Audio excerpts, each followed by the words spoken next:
नमस्कार, स्वागत है आपका। इस वक्त की बड़ी खबर हम आपको बताने जा रहे हैं। बहुत चिंता का विषय है। कल नेपाल बॉर्डर पर फायरिंग हुई थी, आपको फिर से बताना चाहेंगे, और आज वहां पर बहुत तनाव है। भारत नेपाल सीमा पर फिर जबरदस्त तनाव। इस वक्त की बड़ी खबर, भारत नेपाल बॉर्डर पर नेपाल पुलिस ने फिर चलाई गोली। हालांकि गोली कल चलाई गई थी, लेकिन आज बहुत ज्यादा तनाव है। नेपाल पुलिस ने की 3 भारतीय युवकों पर फायरिंग। बिहार के किशनगंज नेपाल बॉर्डर पर फायरिंग, गोली लगने से एक युवक की हालत गंभीर। मेरे सहयोगी बिपिन इस वक्त मेरे साथ मौजूद है, सीधे उनके पास चलूंगा। बिपिन, क्विकली मुझे बताएं इस खबर पर अभी वहां पर क्या हालात हैं? जानकारी मिल रही है कि अभी हालात बड़े गंभीर हैं। बिल्कुल, जिस तरीके से पिछले 4 महीनों में भारत और नेपाल के बीच दोनों के संबंध खराब हुए हैं और संबंधों में तनाव है, उसके बाद से ये दूसरा मौका है निशांत जब नेपाल ने भारतीय युवकों पर फायरिंग की हो। ये कल की घटना है जब किशनगंज के नो मैंस लैंड पर अपने मवेशियों को ढूंढने 3 युवक गए थे। उसी दौरान अंधाधुंध फायरिंग की गई। इसमें से 3 में से एक को गोली लगी है और वो गंभीर हालत में अस्पताल में उसको भर्ती कराया गया। और इसके बाद से ही एसएसबी से लेकर लोकल पुलिस वहां पर कैंप कर रही है और उनके कमांडर्स बातचीत कर रहे हैं कि आखिर ये स्थिति क्यों आई। और आप जानते हैं कि जिस तरह से भारत और पूरे विश्व में कोरोना फैला हुआ, उसके बाद से लगातार लद्दाख इश्यू पर चाइना और भारत के बीच में संबंधों में खटास आया है। उसके बाद से नेपाल के भी सुर बदल गए हैं और उसके बाद से ये दूसरी घटना है। आपको याद होगा कि जून में सीतामढ़ी में ऐसे ही एक बार फायरिंग करने का मामला आया था और एक युवक को गोली लगी थी। और इस बार भी ऐसे मैं आपको थोड़ा सा रोकूंगा बिपिन, ये मेरे लिए बड़ी खबर है। मनीष झा मेरे सहयोगी जुड़ चुके हैं। हमारे सभी मेहमानों को स्क्रीन पर दिखाएं। मैं सभी का स्वागत करना चाहूंगा एक बार। विपिन आपके साथ दिख रहे हैं, नेपाल बॉर्डर के पास से मौजूद है वो वहां पर। और मैं आपको दिखाना चाहूंगा Manjeev Singh Puri, former ambassador to India of India to Nepal, हमारे साथ जुड़े। Sir welcome. अभी कुछ ही दिन पहले आप वापस लौटे, बल्कि कुछ ही महीने पहले। पंकज दास जर्नलिस्ट नेपाल से इस वक्त मेरे साथ हैं। युक्तेश्वर कुमार चाइना के ऊपर एक्सपर्ट सिनोलॉजिस्ट हमारे साथ हैं, आपका स्वागत है। मेजर जनरल के सिन्हा, वेलकम सर, आपका स्वागत है। सुमित मेरे साथ जुड़ने वाले हैं। और सीधे यहां पर बिग वॉल पर जाने से पहले एक बार फिर से ब्रेकिंग न्यूज आपके सामने। नेपाल में जो कुछ भी हुआ कल नेपाल बॉर्डर के बाद, उसके बाद आज स्थिति तनावपूर्ण है वहां पर। यह इस वक्त की सबसे बड़ी top news of the hour है। और मैं अपने दर्शकों को बताना चाहूंगा बिग वॉल पर आने से पहले कि अब से एग्जैक्टली 4 मिनट बाद, यानी अब से 4 मिनट बाद एक बहुत बड़ी खबर हम नेपाल से ब्रेक करने जा रहे हैं। इस वक्त हम आपको बड़ी खबर बता दें, अब से 4 मिनट के अंदर नेपाल से एक बहुत बड़ी खबर, 4 मिनट के अंदर, जो कि भारत को सीधे मायने रखती है और भारत से सीधे ताल्लुक रखती है। लेकिन अभी बिग वॉल पर सीधे यहां पर चलते हैं। 4:07 पर यह ब्रेकिंग न्यूज जरूर देखिएगा। हमारे सामने इस वक्त बिग वॉल पर जो चीजें हैं वो आपको दिखाना चाहूंगा। आइए देखते हैं अभी का जो डेवलपमेंट है, उसके बारे में जो अपडेट्स है। मैं चाहूंगा फ्रेम प्लीज थोड़ा टाइट रखा जाए। 18 जुलाई दूसरी बार फायरिंग, बिहार के किशनगंज बॉर्डर पर नेपाल पुलिस की फायरिंग, एक व्यक्ति घायल। यह चिंता का विषय है हम सभी के लिए, यह बहुत ज्यादा चिंता का विषय है। नेक्स्ट चेंज ओवर करें। 12 जून को पहली बार फायरिंग हुई थी। अभी हाल फिलहाल अगर बात की जाए, अगर फ्रेम थोड़ा सा टाइट हो जाए तो ज्यादा बेहतर होगा। बिहार के सीतामढ़ी बॉर्डर पर नेपाल पुलिस की अंधाधुंध फायरिंग, एक व्यक्ति की मौत। यह इस वक्त की एक और बड़ी खबर मैं आपको बता रहा हूं। 12 जून की घटना है। केपी ओली साहब मुस्कुरा रहे हैं, लेकिन ये दोनों देशों के रिश्तों में बहुत बड़ी खटास है।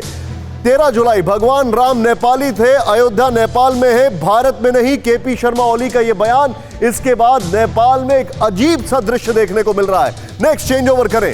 वो ये है कि उत्तराखंड के पिथौरागढ़ बॉर्डर पर 6 नए आउटपोस्ट बनाए, ये एक चिंता का विषय है। और यहां पर फिर चेंज ओवर करें, एक और चीज जानकारी हमारे पास है। वो ये है कि नेपाल ने नए नक्शे में भारत के लिपुलेख, काला पानी, लिम्पियाधुरा को अपना हिस्सा बताया। यह पूरा डेवलपमेंट है। इस डेवलपमेंट को देखें और फिर गोली चल रही है। नेक्स्ट चेंज ओवर करें। पहला पॉइंटर फिर से दिखाएं। इस डेवलपमेंट के बाद यहां पर ये 18 जून से 18 जुलाई, एक महीने में कितना कुछ बदल गया है, यह आपको दिखाने की हम कोशिश कर रहे हैं। मैं सीधे चलूंगा इस ग्राफिक्स के साथ। हमारे खास मेहमान जो मेरे साथ मौजूद हैं, और सबसे पहले मैं जो फॉर्मर एम्बेसडर टू नेपाल रह चुके हैं, सर आपसे मैं जानना चाहूंगा अभी के जो हालात हैं सर, मंजीव सर, ये बॉर्डर पे एक अननेसेसरी टेंशन, एक अननेसेसरी टर्मोइल, ये जो है ये कितना ज्यादा खतरनाक है, खासकर उस एरिया के लिए, उस जगह के लिए जहां पर ये सब कुछ घट रहा है, क्योंकि वहां पर कभी किसी ने ऐसा नहीं देखा।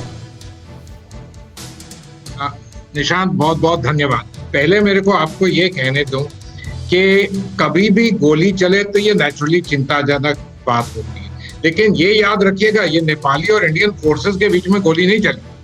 तो दूसरी बात मैं आपसे कहना चाहूंगा कि देखिए, हमारे ये ओपन बॉर्डर है, नेपाल की फोर्सेस जो है वो काफी ट्रिगर हैप्पी रहते हैं। इस किस्म की घटनाएं होती रहती, ये होनी नहीं चाहिए, वो अलग बात है।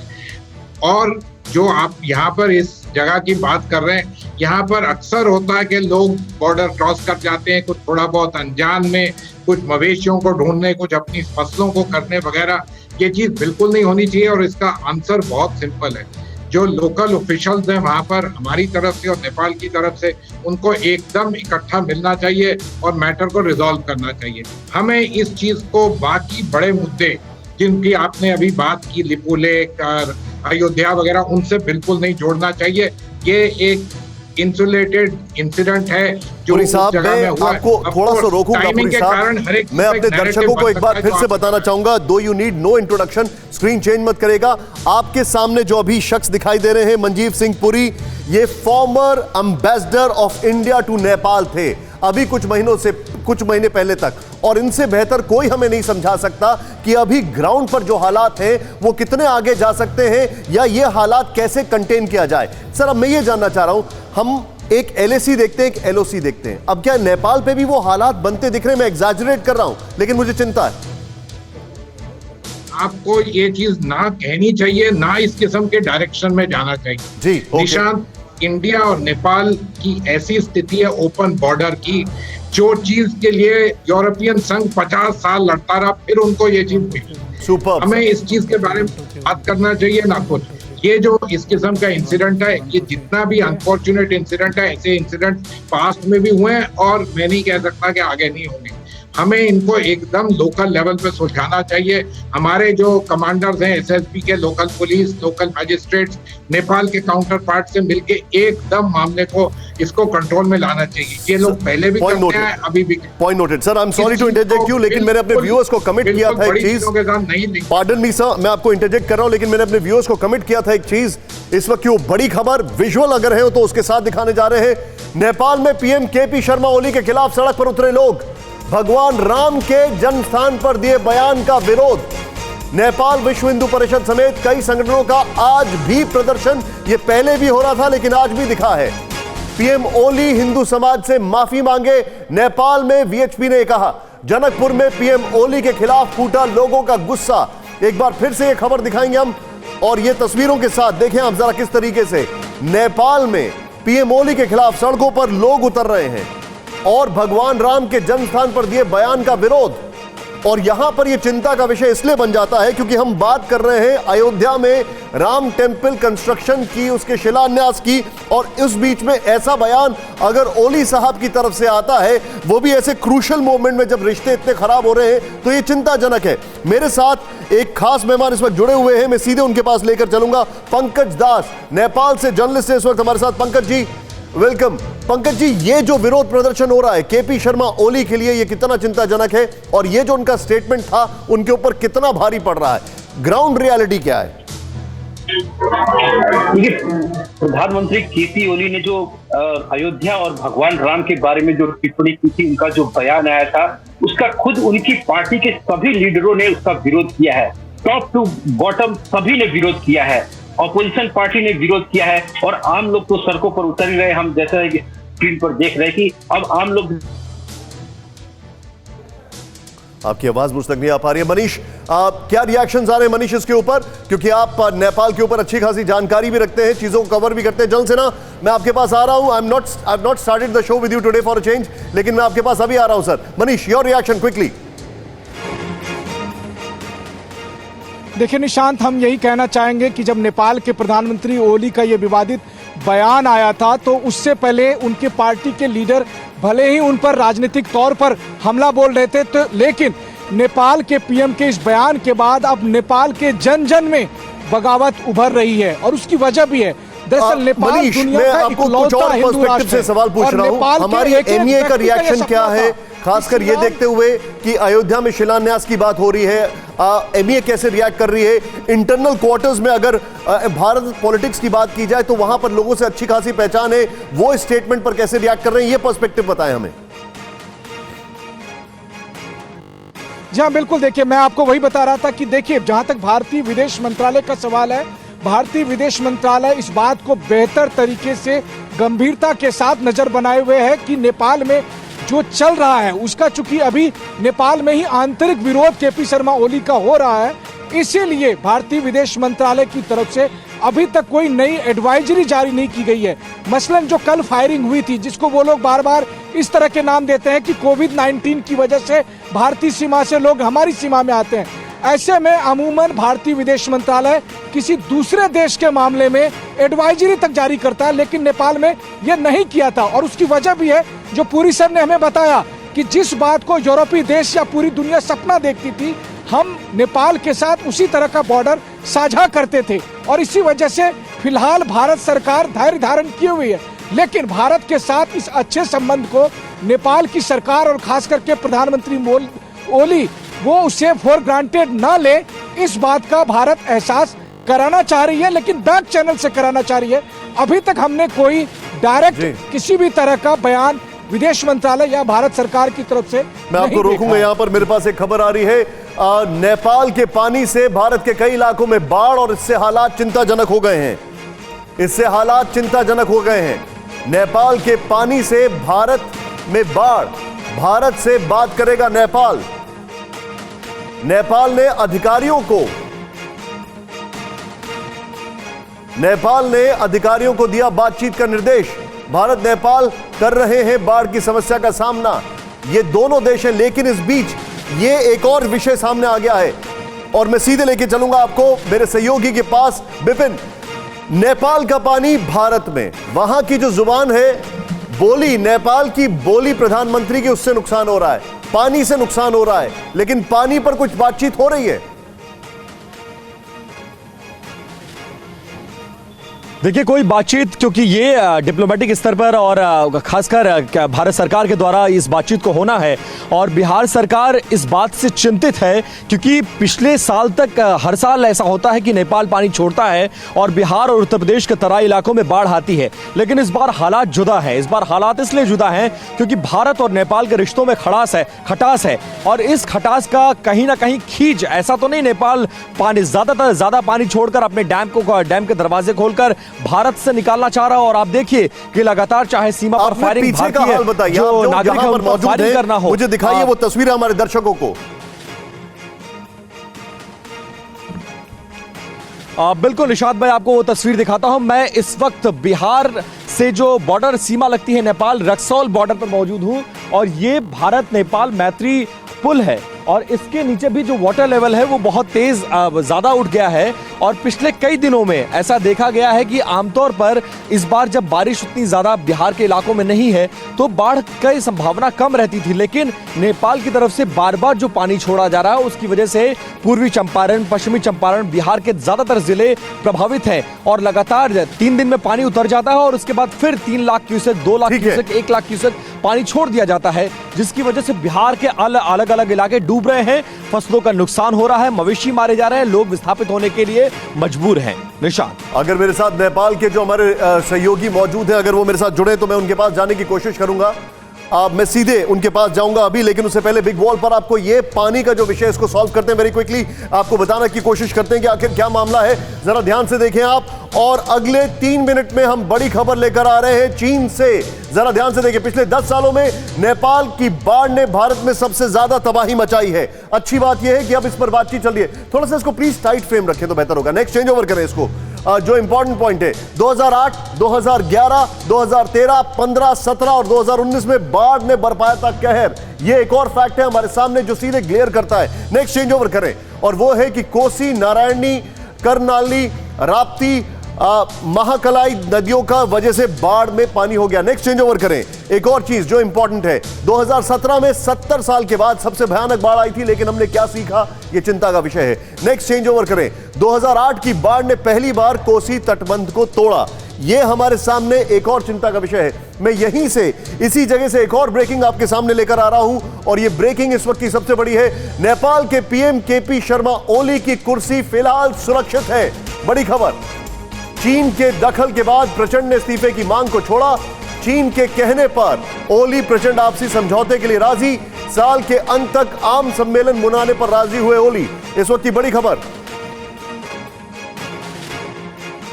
और यह बड़ी खबर आपको एक बार फिर से बताना चाहूंगा, नेपाल के जो पीएम हैं उनकी कुर्सी फिलहाल सुरक्षित है और इसके पीछे का जो गेम प्लान है वो आपको दिखाने जा रहे हैं। लेकिन बगल में इसके शॉट दिखाते हैं। चीनी दखल के बाद उनकी ये जो कुर्सी है, मतलब चीनी दखल इतना पावरफुल है कि प्रचंड ने अपनी जो डिमांड है वो छोड़ दी है। साल के दबाव पर ये नेपाली जो एम्बेसडर है नेपाल में चाइना की, ये उनका देखें आप, पीपल टू पीपल कांटेक्ट, प्रचंड ने अपनी मांग छोड़ दी है। मैं चाहूंगा आप बिग बॉल पर आए तुरंत और ये जो गेम प्लान है इसको समझें आप, और इसके बाद हम अपने खास मेहमानों के पास आएंगे। वेरी क्विकली जरा दिखाएं यहां पर ये फैक्ट्स हमारे सामने। चीन के दबाव में अब यहां पर ओली चीनी भाई भाई, नेपाल की बात नहीं कर रहा हूं मैं, ओली चीनी भाई भाई, चीनी लेडी राजदूत हाउ यांकी के दखल के बाद फिर बची ओली की कुर्सी, ये क्लियर होता जा रहा है। नेक्स्ट चेंज ओवर करें।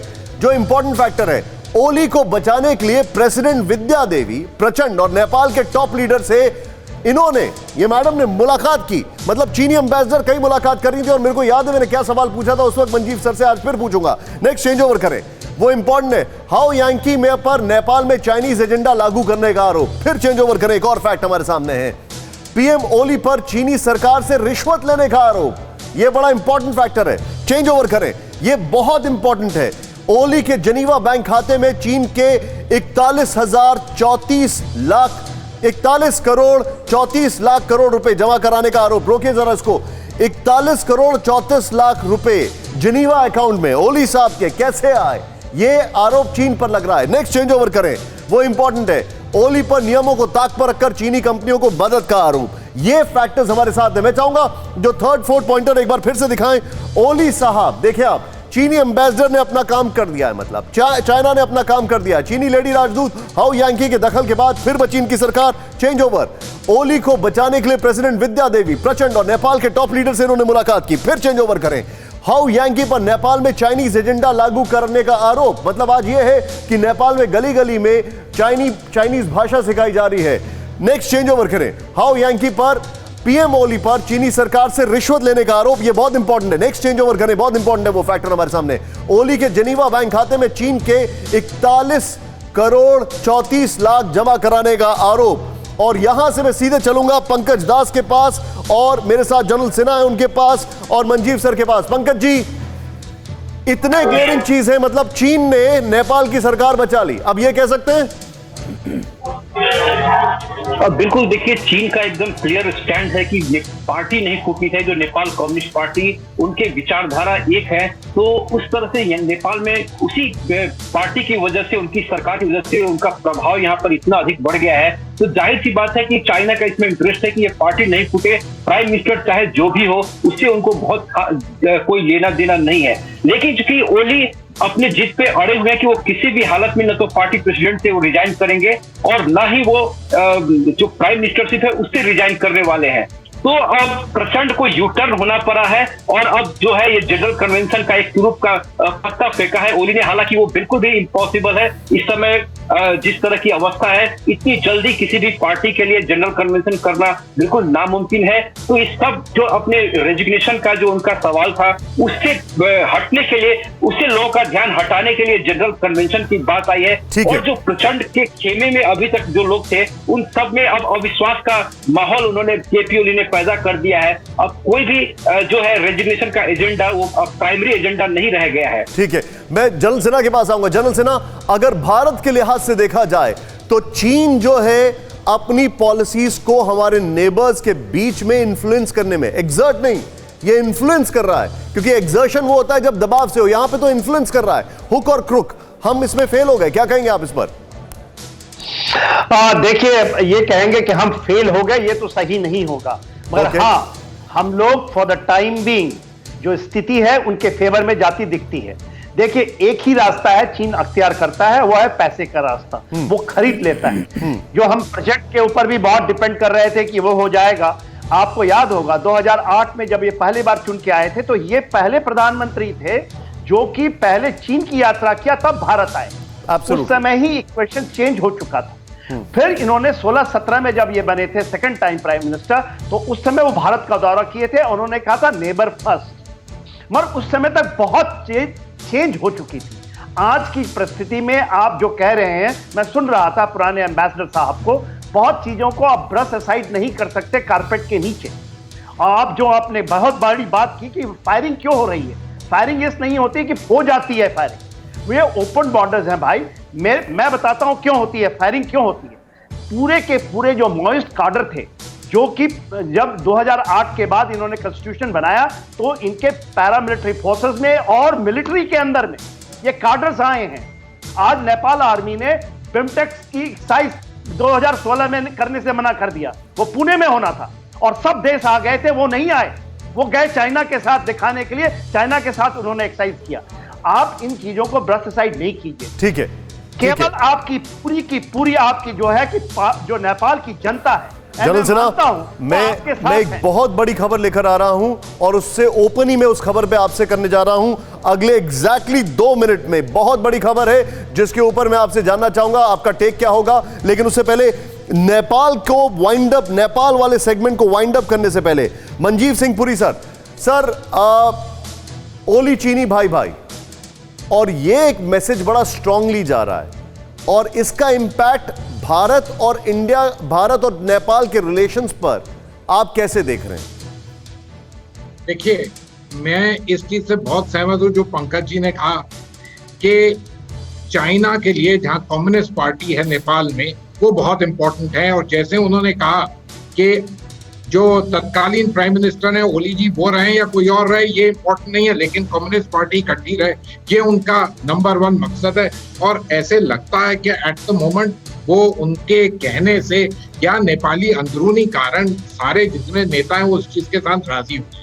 आप एक चीज नोट करिए, नेपाल में बहुत स्ट्रॉन्ग और विगरस डेमोक्रेसी है और लोग अपनी कुर्सी को बचाने के लिए कुछ भी करने के लिए तैयार हो जाते हैं। इसमें पैसे का खेल चलता है और बहुत और किस्मों के खेल चलते हैं। ये मत समझिएगा कि जैसे आप कह रहे हैं कि भाई भाई ठीक है, ये there is a kind of relationship, लेकिन ये याद रखिएगा कि भारत और नेपाल के जो रिश्ते हैं वो रिश्ते हैं लोगों के स्तर, और किसी भी डेमोक्रेसी में सबसे एंड में लोग सबसे इंपॉर्टेंट होते हैं। तो तभी जब आप कह रहे हैं कि स्ट्रीट्स पे देखिएगा किस तरह लोग आ रहे हैं, ये सिर्फ विश्व हिंदू परिषद के लोग नहीं, उनकी अपनी पार्टी के लोग उनकी निंदा कर रहे हैं। लोग उनको कह रहे हैं कि ऐसी चीज मत करिएगा, क्योंकि सबसे इंपॉर्टेंट रिलेशनशिप लोगों के स्तर पे, इकोनॉमी, सोसाइटी के स्तर पे वो है भारत। आगे आप राजनीति के लिए कई बार ये गोली खाइए या कई बार दूसरी खाइए, ये चीजें होती रहती हैं, लेकिन रिश्ते जरूर रखिएगा जहां पर रिश्ते मैटर करते हैं। और जो रियली मेजर क्वेश्चन है मैं आपसे वो है भारत, और क्या अभी लोग मिला रहे हैं स्ट्रीट। क्या अभी इस वक्त, बहुत संक्षेप में पूछूंगा सर, क्योंकि बड़ी खबर एक और सामने आ रही है और सुमित वो ब्रेक कर रहे हैं आपसे कुछ ही क्षणों में, क्या भारत और नेपाल के बीच में कम्युनिकेशन लाइंस अभी ओपन हैं? क्या एक दूसरे से बातचीत किसी लेवल पर चल रही है? देखिए, एज अ आउटसाइडर मैं इसकी कोई पुष्टिकरण नहीं कर सकता, लेकिन आपको ये कह सकता हूं कि भारत और नेपाल के बीच में हमेशा communication lines at different levels हमेशा रहती हैं। अब कितना उनका प्रभाव होता है एट अ पर्टिकुलर टाइम, कौन सी चीज कहाँ क्लिक होती है, ये चीजें तो बहुत चीजों पे निर्भर करती हैं और कई चीजें यहाँ ऐसी इस तरह डिस्कस की थी। लेकिन भारत और नेपाल के बीच में याद रखिएगा हमेशा all kinds of lines are always. Majeed sir, मैं इसकी रिस्पेक्ट करता हूं, आप जो कह रहे हैं, I will not force you to disclose many things, क्योंकि वो डिप्लोमेसी है और मैं स्टूडियो में डिप्लोमेसी नहीं होती। I completely agree with you sir, completely agree with you.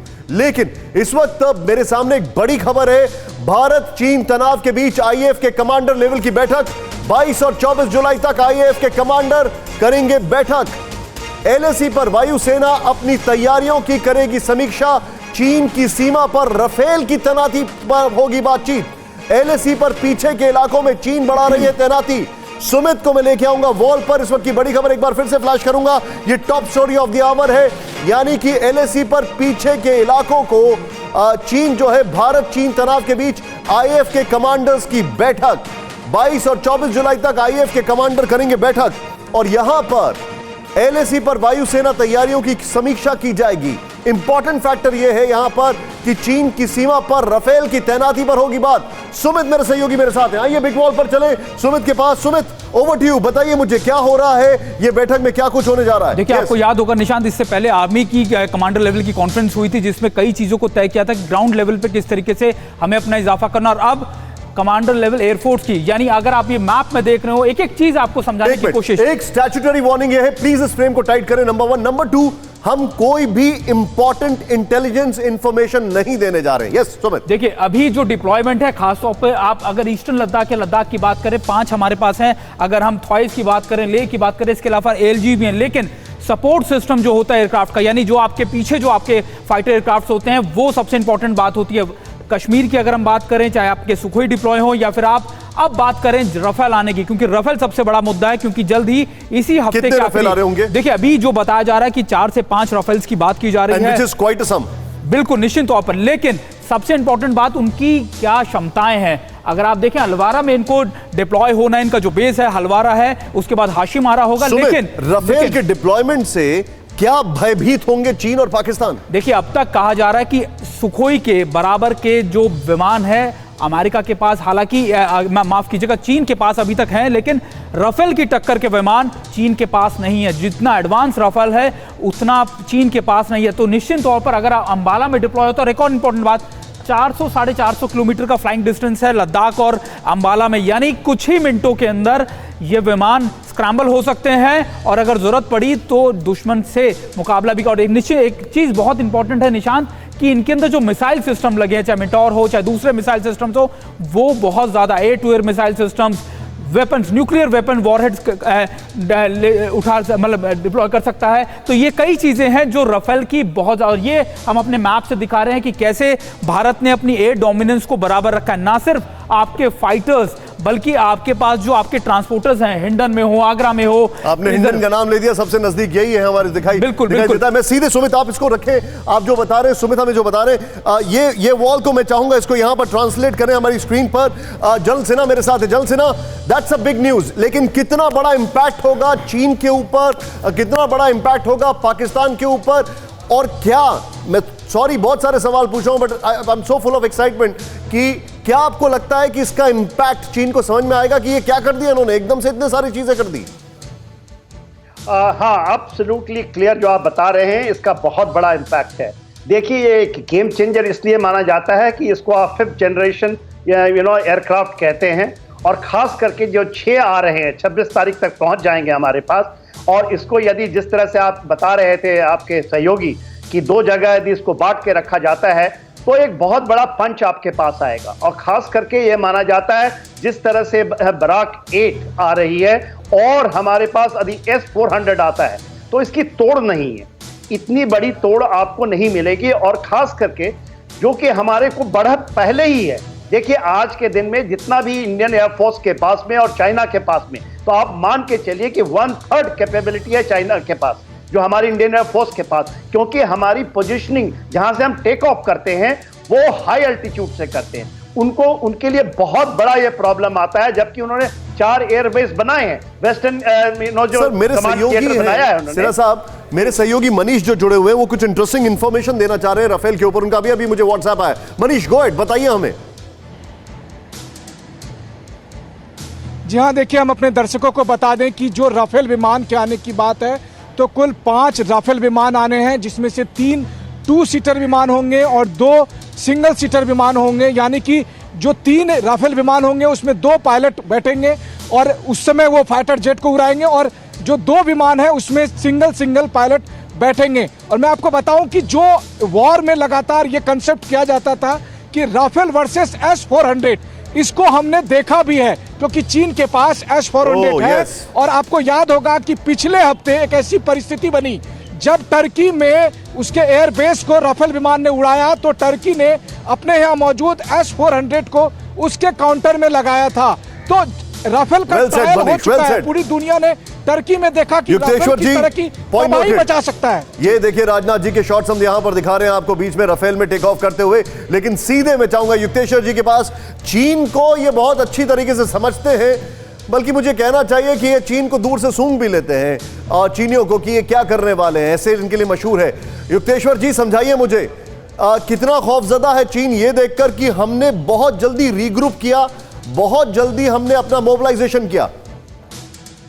बिल्कुल, क्योंकि मैं पहले से ही बता रहा था और भारतवर्ष के सरकार को बधाई देना चाहूँगा कि उन्होंने चीन की जो चालाकी है उसको समझ ली है और मैं पहले से कह रहा था उनको समझने की जरूरत है, तो उसको समझा है। हालांकि चीन में उनकी जो एयरफोर्स की स्ट्रेंथ है वो एशिया में एयरफोर्स का सबसे बड़ा है। उनके पास करीब करीब 3,98,000 करीब समझिए 4 लाख का फोर्स है।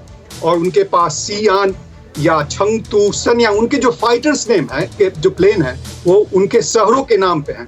तो ऐसा नहीं है कि राफेल से या उससे वो कोई छोटे हैं या उनकी कैपेबिलिटी में कोई अंतर है। इसलिए पूछ रहा हूं, लेकिन सबसे बड़ी युक्तेश्वर जी मैं आपसे इसलिए पूछ रहा हूं, चीनी जाने जाते हैं अपनी इस चीज के लिए कि उनके पास एक एलिमेंट ऑफ सरप्राइज होता है, लेकिन अब बुरी तरीके से वो element of surprise they have lost, वो खत्म हो गया है, बल्कि they have made us more prepared, वो हमें और तैयार करने में कामयाब हो गए। बिल्कुल, क्योंकि जैसे चीन में जो सुनजर का था आर्ट ऑफ वॉर, तो उसी तरह से हमारे देश में अपना कौटिल्य का उसी समय का हमारे देश में भी है। और उसको समझते हुए हम अपने प्रजा के सुख के लिए, क्योंकि चीन का क्या है वो या अभी भी देखिए नेपाल में वो अपने लिए, अपने अस्तित्व के लिए शी जिनपिंग और अपने अस्तित्व के लिए ओली लड़ रहे हैं। लेकिन हमारे देश की जो सरकार है वो प्रजा के लिए लड़ रही है, क्योंकि कौटिल्य अर्थशास्त्र में लिखा हुआ था कि प्रजा सुखे सुखम राज्ञः प्रजानां तु हिते हितम नात्म प्रियम हितम राज्ञः प्रजानां तु प्रियम हितम। मैंने बस दो लाइन संस्कृत का बता दिया, क्योंकि हम जो कर रहे हैं वो प्रजा के लिए कर रहे हैं। हमारी जो सरकार है वो प्रजा के लिए कर रही है। और ओली और चीची सर मेरे पास एक खबर आ रही है, मनीष झा स्टैंड बाय, बड़ी खबर है सर, मैं रोकूंगा आपको। समंदर में चीन को चित करने का प्लान तैयार हो चुका है इंडियन नेवी के साथ, यूएसएस निमित्ज करेगा वॉर ड्रिल, बड़ी खबर, फ्लैश करें बिग स्क्रीन पर इस वक्त। यूएसएस निमित्ज वॉर ड्रिल करेगा, दुनिया का सबसे शक्तिशाली युद्धपोत भारत के नजदीक पहुंच चुका है। भारत अमेरिका की वॉरशिप करेंगी वॉर एक्सरसाइज, ये एक बहुत बड़ा टेक्टोनिक शिफ्ट होगा अगर जियोपॉलिटिक्स स्ट्रेटेजिक वॉरफेयर की बात की जाए, एक बहुत बड़ा टेक्टोनिक शिफ्ट। यूएस निमित्ज, तस्वीरें आपके सामने, मैं चाहूंगा एक बार फुल स्क्रीन पर ये तस्वीरें दिखाएं। यूएस निमित्ज जो किसी के भी होश फाख्ता करने के लिए कामयाब है, ये देखें in its full glory, US निमित्ज जो कि भारत के नजदीक पहुंच चुका है। मैं चाहूंगा इसके बगल में आप एक बार फिर से ब्रेकिंग दिखाएं, ये है वो युद्धपोत जिसके बगल में, जिसके साथ इंडियन नेवी तैयारी के साथ उतरेगी और इंडियन नेवी तैयारी करेगी। मैं सीधे मनीष झा के पास जाऊंगा। मनीष, बहुत बड़ी खबर, एक बहुत बड़ा अचीवमेंट। जी हाँ, बिल्कुल, देखिए, और हम अपने दर्शकों को बता दें कि दरअसल यूएसएस निमित्ज दुनिया के सबसे बड़े युद्धपोतक में से एक माना जाता है और आज की तारीख में वो इंडियन ओशन में अंडमान के पास पहुंच गया है। और पहुंचने से पहले जो यूएस निमित्ज के कमांडर जिम किर्क का बयान है वो सुनिए। जिम किर्क का कहना है कि हम अपने सहयोगी देशों की मदद करने के लिए और अंतर्राष्ट्रीय नियमों का पालन करने के लिए वहां पहुंच रहे हैं। तो मतलब साफ है, मैसेज साफ है चीन को। और जो बात हम सब हमेशा कहते थे इंडो पैसिफिक अलायंस का, आप देखिए कि साउथ चाइना सी में आज से ठीक 15 दिन पहले यूएस निमित्ज और यूएस रोनाल्ड रीगन ने मिलकर वहां पर संयुक्त सैन्य अभ्यास किया था। और 2 हफ्ते के बाद सैन्य अभ्यास करने के लिए यूएस निमित्ज और आईएनएस विक्रमादित्य अंडमान निकोबार के पास है। पिछले 15 दिन में साउथ चाइना सी से चलकर पैसिफिक ओशन और मलक्का स्ट्रीट को पार करके इंडियन ओशन में अंडमान के पास यूएस निमित्ज आया है। यानी कि भारतीय नौसेना के साथ कंधे से कंधा मिलाकर 1 और 1 11 बनने के लिए। और इसी वजह से दुनिया के तमाम एक्सपर्ट्स कहते हैं कि सिर्फ यूएसएस निमित्ज और आईएनएस विक्रमादित्य अगर चाहे तो मलक्का स्ट्रेट को बंद करके दिखाने जा रहा हूं वहां पर मेरे सहयोगी सुमित के साथ। Just hold on. और general Sena, I am coming to you sir. इस वक्त की बड़ी खबर, यूएसएस निमित्ज यानी वो युद्धपोत जो युद्ध के सिनेरियो में किसी की भी हवा खराब कर सकता है अगर नेवल वॉरफेयर की बात की जाए। सुमित, ये जो तस्वीरें हम दिखा रहे हैं अंडमान में भारत के साथ अमेरिका का युद्ध अभ्यास, क्या होगा इसमें बताइए। देखिए, सबसे महत्वपूर्ण बात यह कि ये न्यूक्लियर एयरक्राफ्ट कैरियर है जिसको रिफ्यूलिंग की कोई जरूरत नहीं होती और ये पूरे 50 साल में कभी इसको जरूरत नहीं पड़ती। एक बार दिखाते हैं, एक बार जरा प्लीज इस फ्रेम को टाइट करके दिखाइए। व्हाट अ ग्रैंडियर, मतलब ये है अद्भुत, इसको देखकर किसी के भी होश फाख्ता हो सकते हैं। जरा ये शॉट दिखाइए यूएसएस निमित्ज। सुमित आइए प्लीज फ्रेम में आइए। और एक और इंपॉर्टेंट बात ये निशांत की इसके अंदर क्योंकि मैं आपको 2017 का बता दूं, 2005 में भी, 2017 में भी इंक्लूड है, 2017 में हमारे MiG-29 ने इसी एयरक्राफ्ट कैरियर से फ्लाई किया था। और ये एक्सचेंज ऑफ एक्सरसाइज के अंदर यही होता है कि आप दूसरे के एयरक्राफ्ट कैरियर से आप उसको सपोर्ट से यूएसएस निमित्ज, जरा पॉइंटर्स दिखाते हैं, बताइए। Let's go head. अंडमान में भारत के साथ अमेरिका का युद्ध अभ्यास, नेक्स्ट चेंज ओवर करें very quickly. Sumit, over to you now. देखिए, अंडमान में अमेरिका का निमिट्ज 90 फाइटर जेट के साथ युद्ध, यानी बहुत बड़ा एयरक्राफ्ट कैरियर है। और आप ये मान के चलिए कि समुद्र में, दर्शकों को बताएं, हमारे दर्शकों को, is it a long term planning? बिल्कुल लॉन्ग टर्म प्लानिंग है। और ये एयरक्राफ्ट कैरियर अकेला नहीं चलता, इसके साथ डिस्ट्रॉयर, फ्रिगेट्स, कई और शिप्स चलते हैं जिनका मकसद होता है कि इसके आसपास के एरियाज को सिक्योर करते हुए चलना। और इसके अलावा ऊपर टॉप पे फ्लाई करते हैं इसके जो आप कह सकते हैं फाइटर एयरक्राफ्ट, जो इसको सिक्योर करते हैं किसी भी आसमान से आती हुई दिक्कत से। तो ये पूरी की पूरी फ्लीट जब चलती है तो अपने आप में एक बहुत बड़ा, एक आप कह सकते हैं कि अमला होता है। ये आप मुझे बता सकते हैं, वॉर ड्रिल में भारत के कई युद्धपोत शामिल, 10 जैगुआर लड़ाकू विमान भी मौजूद। निश्चित तौर पर जैगुआर है, इसके अलावा MiG-29 है, कई ऐसी चीजें हैं जो इस पूरे एक्सरसाइज में हिस्सा होगी। और निशांत, एक और इंपॉर्टेंट बात जो हम बता रहे हैं कि अब तक अमेरिका, जापान और भारत ये करता था, लेकिन ऑस्ट्रेलिया की तरफ से अगर कंफर्मेशन आ जाता है तो ये चौतरफा, मैं चाहूंगा जरा बीच में इसके शॉट्स कट करके दिखाएं हमारे दर्शकों को। यूएसएस निमिट्ज, यानी ये जब आ रहा होगा तो सोचे क्या होगा। यूएसएस निमिट्ज वॉर ड्रिल करने के लिए, वाह शानदार है, अद्भुत है ये जो आप दिखा रहे थे। फुल फ्रेम पे चाहें तो एक बार फिर से इसके शॉट्स दिखा सकते हैं स्क्रीन पर, ये देखें। Sumit, this is historic. यहां पर चेंज ओवर करें, वहां पर शॉट्स दिखाएं, जरा चेंज ओवर करें इसको। हमारे पास कुछ और फैक्टर्स हैं, इसके पॉइंटर्स हैं। यहां पर जो हम आपको दिखा रहे हैं यूएसएस निमिट्ज, जापान ने भी साउथ चाइना सी में अपने लड़ाकू विमान तैनात किए। सुमित, देखिए ये बिल्कुल ये चौतरफा आप कहते हैं डिप्लोमेटिक जीत जो भारत की हो रही है। कि ना सिर्फ आपको मैं बताऊं, 2017 में करीब जब ऑस्ट्रेलिया की बातचीत हुई थी इस एक्सरसाइज में शामिल होने की, तो चीन इसको लेकर बहुत ज्यादा आप कह सकते हैं कि बहुत नाराज हुआ था, या फिर उसने बहुत ज्यादा अपने तेवर चेंज किए थे। लेकिन अब दोबारा से भारत ने क्लियर कर दिया कि अब ये चौतरफा होगा, ये एक्सरसाइज के अंदर चेंज ओवर करें, वेरी क्विकली चेंज ओवर करें। होगा। Bharat, America, Japan, Australia Hind महासागर में चीन को घेरने के लिए तैयार। अगर ऑस्ट्रेलिया भी आ जाता है तो होश फाख्ता हो जाएंगे इनके। निश्चित तौर पर होश फाख्ता हो जाएंगे। और चीन को यह समझ नहीं आ रहा, क्योंकि सारी कंट्रीज, चाहे वो अमेरिका हो, जापान हो, फ्रांस हो, ऑस्ट्रेलिया हो, जो सारे लोग थे, जो सारी कंट्रीज थी जो चीन की मुखालफत कर रहे हैं, वो अब भारत के साथ खड़े होते आप मेरे साथ बने रहिए जल्द से ना। What an alliance, incredible. मतलब ये क्या अपने आप में एक बहुत बड़ा, अगर टेक्टोनिक शिफ्ट नहीं है, अगर बात की जाए समुद्र की, नेवल वॉरफेयर की अगर बात की जाए तो देखिए एक बहुत बड़ी जीत है, बहुत बड़ा चीज जो हो रहा है।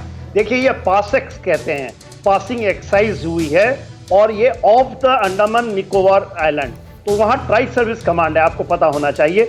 और ये मलाका स्ट्रेट होकर आई है, जो यूएसएस नितिज आई है वो मलाका स्ट्रेट से होके आई है। और ये एक्सरसाइज भी आज हो रही है मलाका स्ट्रेट के आसपास पे। तो ये देखिए, ये नहीं, और इसके बाद जो मालाबार एक्सरसाइज होगी, इसमें ऑस्ट्रेलिया भी आएगा, इसमें जापान भी आएगा, इसमें अमेरिका भी आएगा, और इंडिया तो है ही है। तो ये चीज जो फ्रीडम ऑफ नेविगेशन की बात हो रही है, ये दो चीजें हैं, समझिए। विस्तारवाद एक है, फ्रीडम ऑफ नेविगेशन दूसरा है। तो फ्रीडम ऑफ नेविगेशन के ऊपर भी तो मार्क पड़ गया, वो पड़ जाएगा और हो जाएगा। क्या बात है। देखिए जो आर्टिफिशियल आइलैंड्स हैं, जो आइलैंड्स बनाए हैं, खास करके जो पार्सले आइलैंड है या स्पार्टले आइलैंड है, उसके से चाइना ने कहा है कि मैं विड्रॉ कर रहा हूं, बट वो टोकनिज्म है। उनके आर्टिफिशियल आइलैंड्स को बर्बाद जब कर दिए जाएंगे तो आप सोचेंगे विस्तारवाद की होगी, और उसको आप लिंक कर सकते हैं। वेरी क्विकली मंजीव सर, आप just 30 second sir, last reaction on this sir. ये जो इंडिया का एक अलायंस बन रहा है अमेरिका के साथ, ऑस्ट्रेलिया के साथ, जापान के साथ, इस अलायंस का क्या आप जियोपॉलिटिक्स में इंपैक्ट देखते हैं सर, वेरी क्विकली? देखिए, democratic countries getting together to enforce rule of law, what a line, lovely. जो ये बात कर रहे थे freedom of navigation in the Malacca strait, हम लोगों को तो सीधा असर पड़ता है और हमारे लिए ये बहुत इंपॉर्टेंट है। सो these countries have to come together, they are coming together, और ये बहुत अच्छी बात है। मैं आपके लिए एक चीज नोट करूं, हाल ही में भारत की यूरोपीय संघ के साथ शिखर सम्मेलन हुआ, उसमें भी नोट किया गया कि यूरोपियन संघ भी इंडिया के साथ मैरीटाइम कोऑपरेशन करेगा इंडियन ओशन में। तो अब देखिएगा, हमारी सराहना हो रही है, हमारी पोजीशंस एक्सेप्ट हो रहे हैं, और rule based navigation, rule based maritime security के लिए बहुत लोग सहमत हैं। बहुत बहुत अच्छी शुक्रिया बात। Sir. I am sorry, I am stopping you क्योंकि इस वक्त मेरा टाइम शो का खत्म हो रहा है, बट आप सभी का बहुत आभार, बहुत शुक्रिया आपने जो समय निकाला। Thank you Sumit, thank you Manish, बहुत बहुत शुक्रिया युक्तेश्वर जी, आपकी छोटी सी प्रेजेंस बड़ा धमाका लेकर आती है। आप सभी का बहुत आभार। लेकिन हम ब्रेक कर रहे हैं एक ब्रेकिंग के साथ। भारतीय अमेरिकियों ने चीन के खिलाफ प्रदर्शन किया है। वॉशिंगटन में चीनी दूतावास के सामने प्रदर्शनकारियों ने चीनी विरोधी नारे लगाए। China communist down down, China communist down down के नारे लगाए हैं। प्रदर्शन में कई संगठनों के सदस्य शामिल हुए हैं। ये देखें आप, China communist down down, China communist party continues to murder millions. ये चाइना में के खिलाफ अमेरिका के वॉशिंगटन डीसी में भारतीय और वहां पर जो अमेरिकन से उन लोगों ने कहा है, ये तस्वीरें आपकी वहां से आ रही हैं।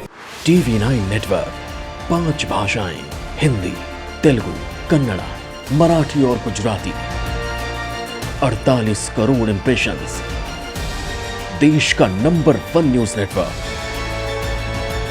TV9 network.